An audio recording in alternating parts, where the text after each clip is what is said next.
Good afternoon. Today is March 17, 2023. This is for our 3 p.m. hearing for the Joint Committees of Health and Homelessness and Higher Education and Technology. Thank you, Chair Peruso, for scheduling this. And members, I hope to be efficient through this process. We have testimony in support from budget or comments from Budget and Finance. We have testimony in support or comments from Attorney General's Office.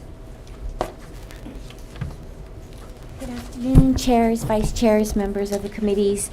Our only comment is that if the committee decides to pass this bill, that the committees add the amendment identifying this bill as a law of statewide concern. Thank you. Thank you, AGs. Testimony from University of Hawaii in support. Dr. Lee Boyne-Quincealum. Aloha, senators. Thank you, representatives, chairs, vice chairs. Apologies, I can't be there in person today, but we stand on our testimony, and we did also add in the amendments recommended by the Attorney General. Thank you. Great. We have testimony in support from Hawaii Primary Care Association, Hawaii Medical Association, Ahahui O'Nakauka, the Queen's Health System, Hawaii Pacific Health, and HMSA. Any other testifiers in Zoom? Any other testifiers in the room? Members, seeing none. Questions? Seeing none. Chair's recommendation is to pass. And do we have a quorum? We have quorum. Okay. Chair's recommendation is to pass with an HD1, putting inserting the amendments as requested by AG and JABSOM. Blank appropriation date or blank number and appropriation of the House Standard July 1st, 3000. Members, any comments or questions? Seeing none, Vice Chair for the vote. Health Committee voting on SB 62 SD2. Chair's recommendation is passed with amendments. Chair and Vice Chair vote aye. Representative Amato. Aye. Representative Iligan is excused. Representative Kobayashi. Aye. Representative Mizuno is excused. Representative Nishimoto. Aye. And Representative Garcia is excused. Chair, recommendations adopted. Thank you. Chair?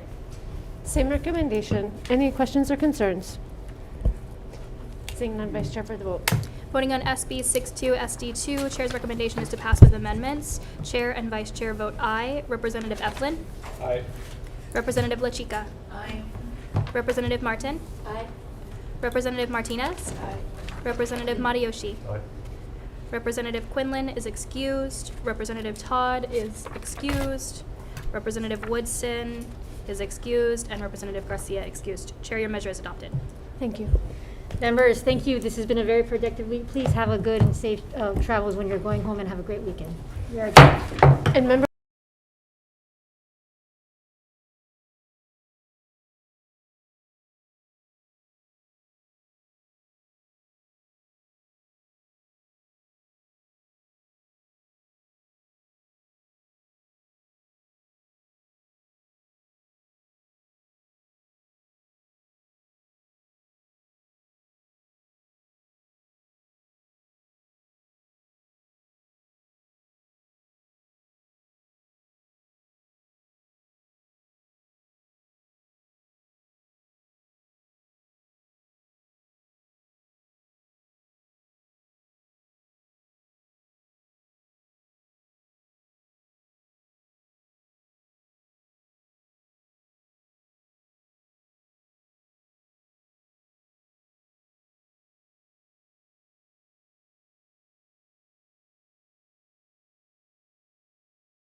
Aloha and welcome to the Committee on Higher Education and Technology. My name is Amy Prusso. I'm serving as chair. I'm joined by Representative Janae Capella serving as vice chair, also Representative Luke Ebslin.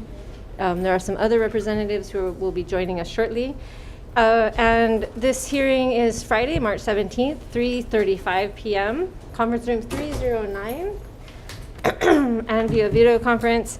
And I did just want to note that we're going to dispense with the usual lengthy instructions today because it is late on a Friday afternoon. Just asking folks to please be civil, and then if you are disconnected online, then we will do our utmost to reconnect you. We are going to jump right into it. We're going to begin with Senate Bill 302. My apologies, one moment. So that is Senate Bill 302 SD2 relating to taxation. It temporarily reinstates the technology infrastructure renovation tax credit, and also expands the definition of technology-enabled infrastructure to include data servers. The first person we have testifying with comments is Gary Suganuma from the Department of Taxation, in person.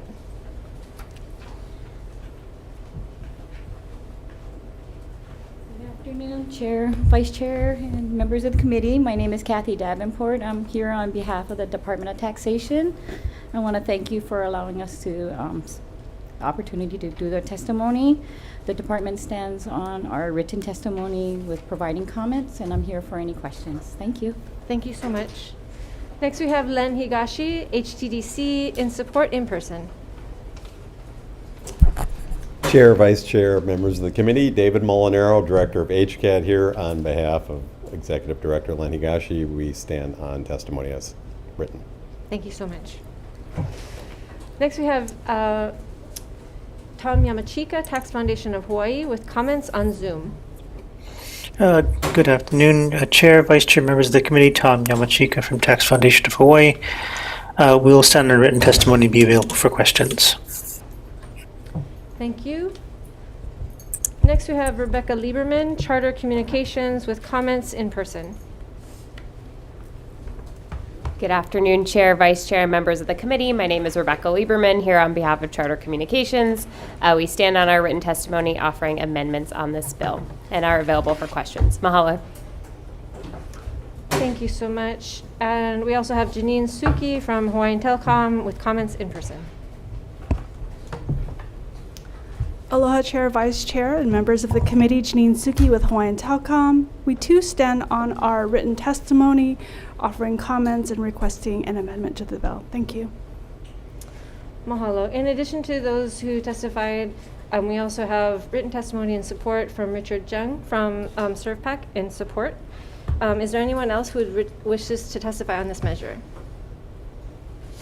Seeing none, members, are there any questions? Rick Martin. HTDC.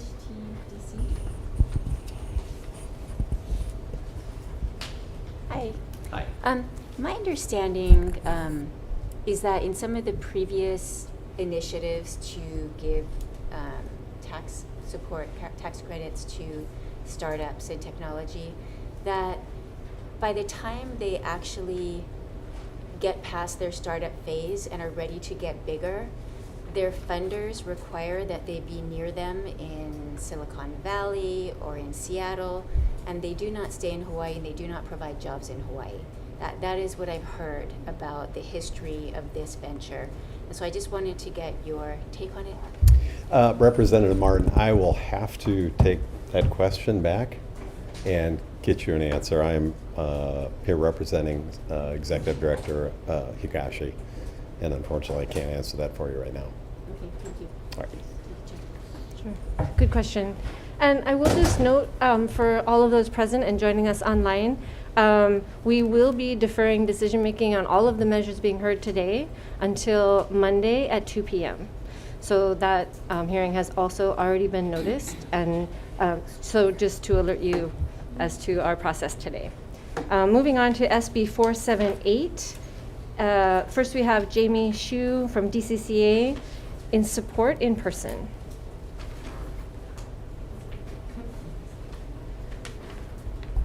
Hi, good afternoon, Chair, Vice Chair, and members of the committee. My name is Kyle Kagihara, and I'm a staff attorney with the Cable Television Division, DCCA, and I'm here on behalf of Jamie Shu, the acting Cable Television Administrator. The department stands on its written comments, and I will be available for questions. Thank you. Thank you so much. And those comments were in support, correct? Yes. Thank you. Next, we have Bert Lum from DBET in support in person. Hello, Chair, Vice Chair, members of the committee. Bert Lum, State Broadband Coordinator in the Hawaii Broadband Digital Equity Office in DBED. We stand on our written testimony in support, and of course, I'm available for any questions. Thanks. Thanks so much. Next, we have Rebecca Lieberman, Charter Communications, with comments in person. Good afternoon, Rebecca Lieberman from Charter Communications. We stand on our written testimony supporting the intent of this bill, but requesting an amendment. Thank you. Thank you. Next, we have Audrey Suga Nakagawa from AARP Hawaii in opposition on Zoom. Yes, good afternoon, Chair and members of the committee. I'm Audrey Suga Nakagawa, Advocacy Director for AARP Hawaii, and we're standing on our testimony in opposition of this particular measure. First of all, we do really appreciate the intent and the enhanced accuracy that FCCA has done in terms of broadband mapping and reporting. And we understand we're trying to streamline the reporting requirements from the providers. But still, we are very concerned that having the state to prematurely relinquish its role in providing the oversight is not a good idea. We feel that there's a huge infusion of funding that's coming from the federal government, and it's important that the state stay involved in overseeing how the plan is in developing and organizing and addressing the broadband coverage and related issues. Relying only on the FCC exclusively for data is not a good position for the state to be in, especially when Hawaii is so isolated. We are an island state. We have very rural communities. We have multiple islands like Maui County, Hana, Molokai, Lanai, very underserved areas. And so it's really important that our local government will be able to get easy access to information and data, and working with the state would much be easier than working with the federal government. And again, we truly understand the intent of this, but we really would caution that we think carefully about relinquishing the state's role in providing that oversight. Thank you. Thank you so much. Next, we have Janine Suki from Hawaiian Telecom in support in person. Aloha once again, Chair, Vice Chair, and members of the committee. Janine Suki with Hawaiian Telecom. I will stand on our written testimony offering support for the intent and requesting an amendment, which you have before you. I'm available for any questions. Thank you so much. In addition to those who have testified, we also have a written testimony in support from Jeremy Crandall from CTIA in support, and Pamela Tumpop from the Maui Chamber of Commerce in support. Is there anyone else who wishes to testify on this measure? Seeing none, members, are there any questions? Seeing none, moving on to the next measure, SB 752 SD1. Relating to telecommunication, it requires the comptroller to identify state office buildings that can provide equitable telecommunication access to allow certain residents, including residents with disabilities, to participate remotely in legislative hearings. First up, we have Daintree Bartolidis, State Council on Developmental Disabilities, in support in person. We stand in support. Thank you. We have three additional folks testifying in support. Kirby Shaw from Disability and Communication Access Board, Keith Regan, Department of Accounting and General Services, with comments, and Cards Pintor, individual in support. Is there anyone else who wishes to testify on this measure? Seeing none, members, are there any questions? Excellent. Moving on to the next measure.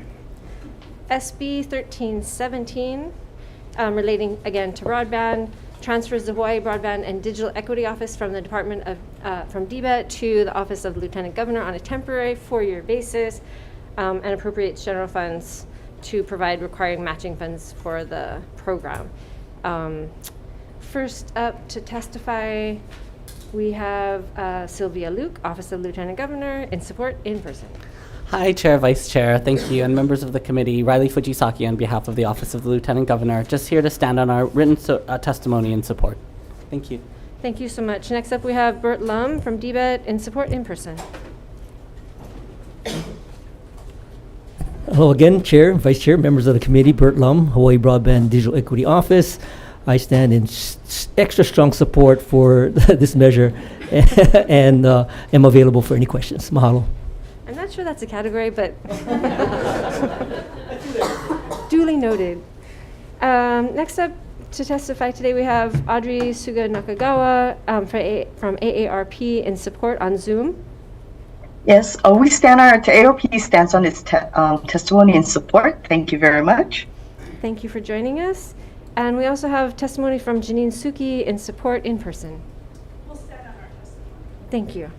In addition, we have Gary Yoshimi from University of Hawaii in support, Luis Salaveria from Department of Budget and Finance in support, Daniel Smith, Hawaii Broadband Hui in support, Paula Arsena from Aloha Care in support, and Pamela Tumpop from Maui Chamber of Commerce in support.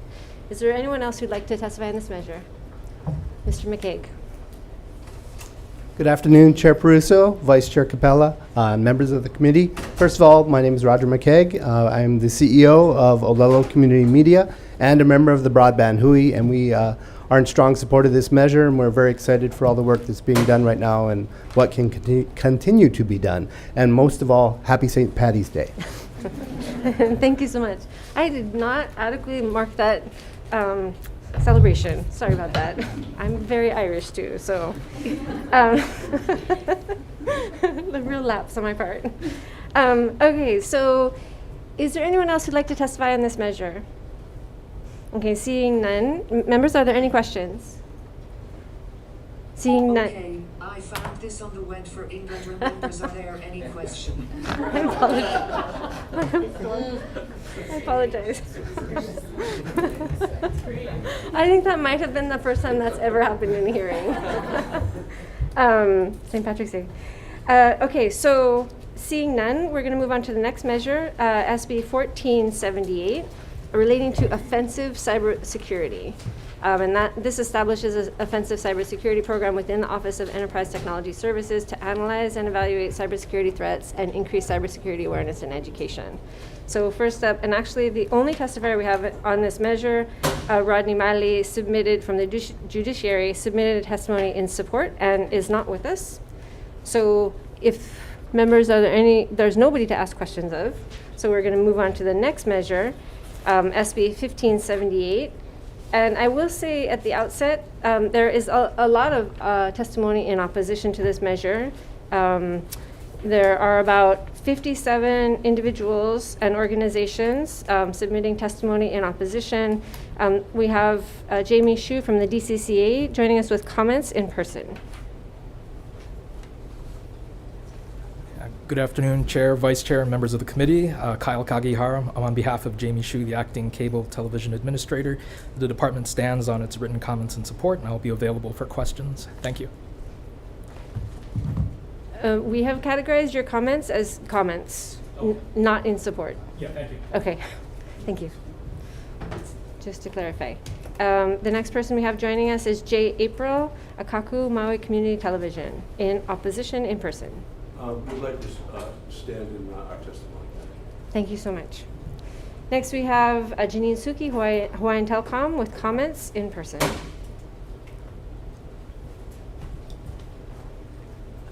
Chair, Vice Chair, members of the committee, Janine Suki, Hawaiian Telcom. You have our written testimony offering comments with a suggested amendment. Thank you.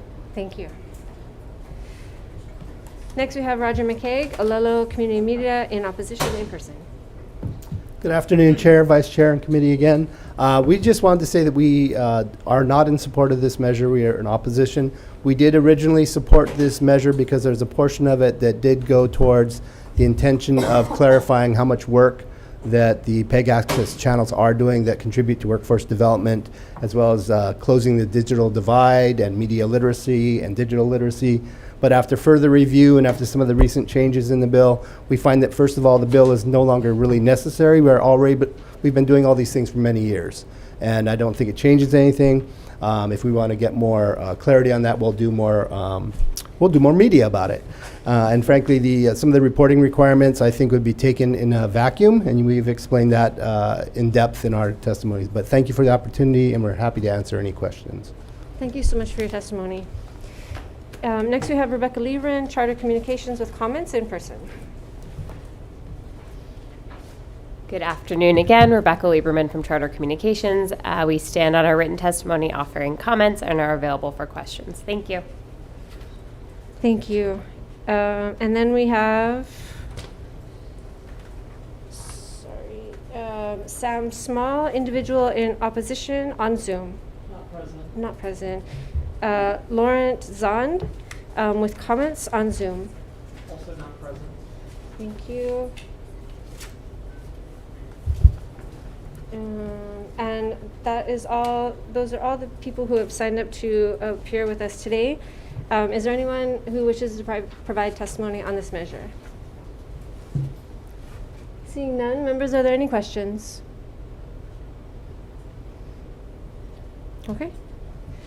Then we're going to move on to SB 155 SD1, which is relating to the University of Hawaii, which establishes and appropriates funds for a network improvement community task force to develop a K-12 science, technology, engineering, and mathematics teacher education degree for the University of Hawaii and report to the legislature.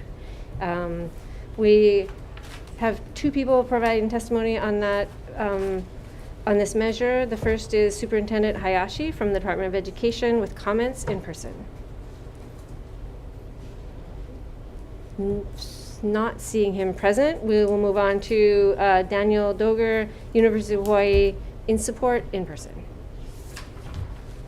Good afternoon, Chair, Vice Chair, and committee members. I'm Dan Durger, representing the University of Hawaii Community College System. We stand on our written testimony in support of this bill, and I am available to answer questions if you have any. Okay, members, are there any questions? Okay, and this is a measure that we have considered before, and we will take into account previous testimony and discussions that we've had prior to this on this measure. Moving on to Senate Bill 281, Senate Draft 2, relating to the College Savings Program, establishes a state income tax deduction for eligible contributions made to any college savings program established under Section 529 of the Internal Revenue Code. On this measure, we have Gary Suganuma, Department of Taxation, with comments in person.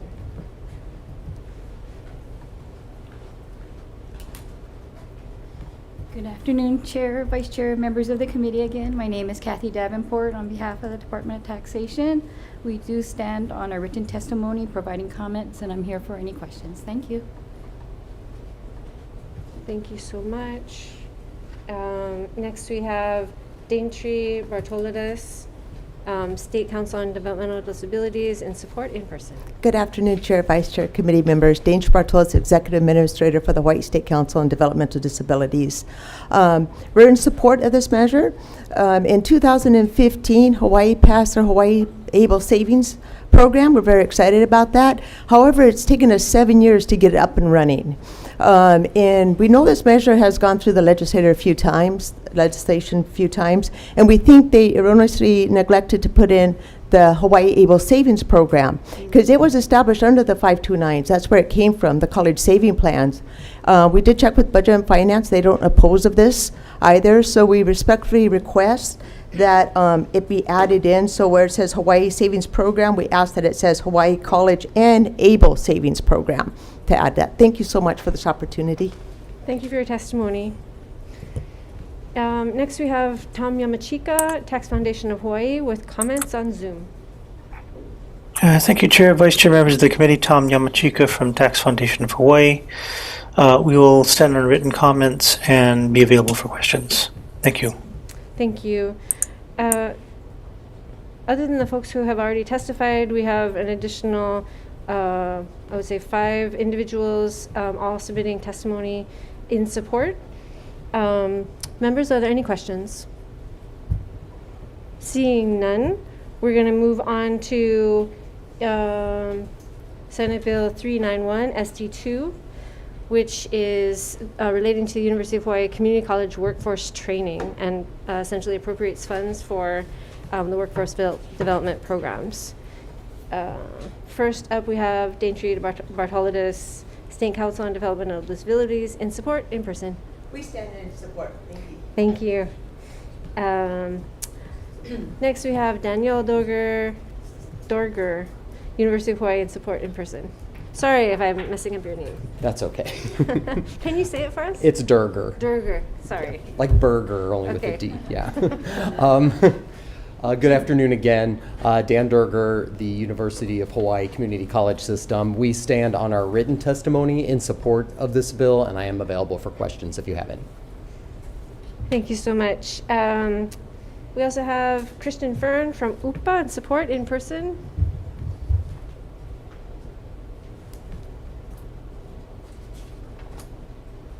So he's not present.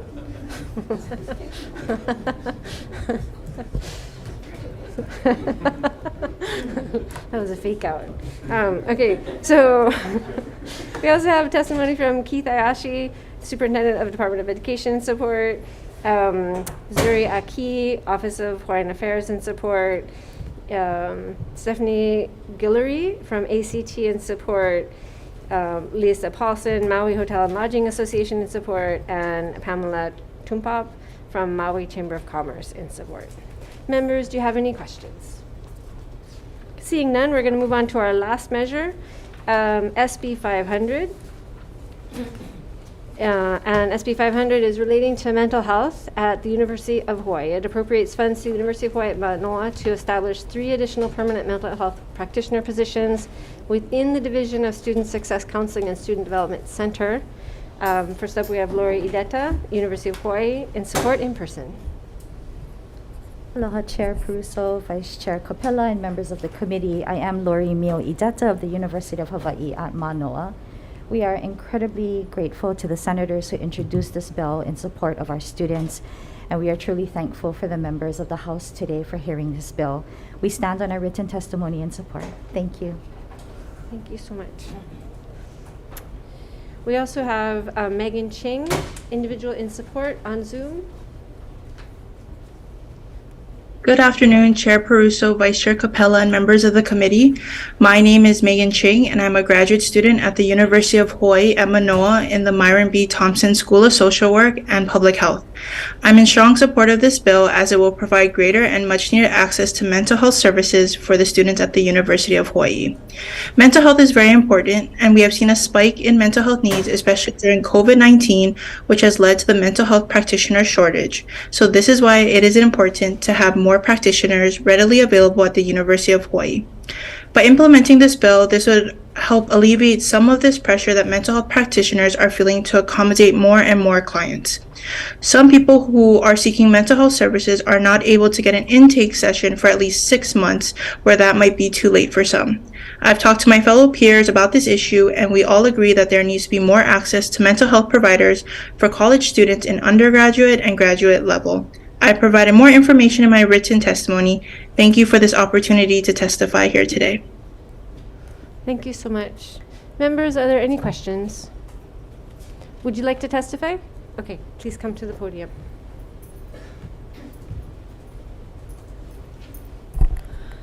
Aloha, Chair, Vice Chair, and the Higher Education Committee. Angela Melody Young, testifying on behalf of CARES, in strong support. And mental health is something very necessary, especially for schools. For example, at DOE, SEL, social emotional learning, SEL strategies are implemented within the curriculum, and social emotional learning teaches students to feel empathy for each other and compassion for one another. So, and it falls within the mental health category.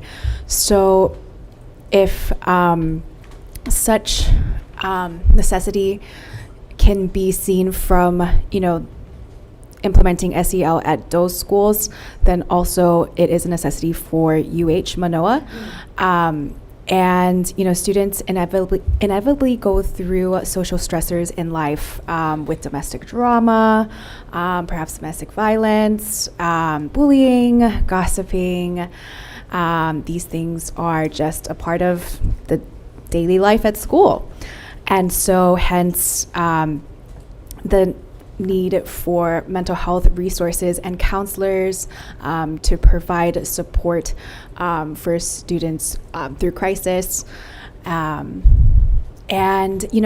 mental health is kind of like addressing an invisible disease, right? When people get stressed, it's the symptoms causing the disease, and people get sick because they're stressed.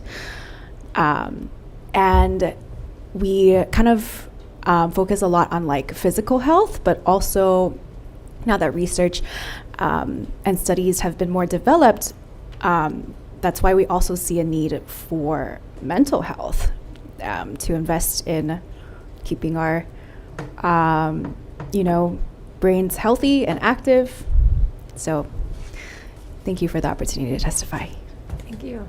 I have a quick question. Members, are there any questions? I have a quick question for Dr. Ideta. And it's really about the distribution of these resources, and if you how you allocate those resources, those positions. I'm sorry, Chair, could you explain a little bit more, please? Yeah, so I'm wondering, like, do you focus most of the energy on the freshmen and sophomores, or? Oh, no, the services are open for all of our 20,000 students at Manoa. Okay, and so there's full-time, not part-time, there's no discretion, right? Okay. Anybody who walks into our center will get assistance and support. Okay. Yeah, thank you for the Members, question. any other questions? Seeing none, thank you, everyone. This meeting is adjourned, and decision-making will be on Monday at 2.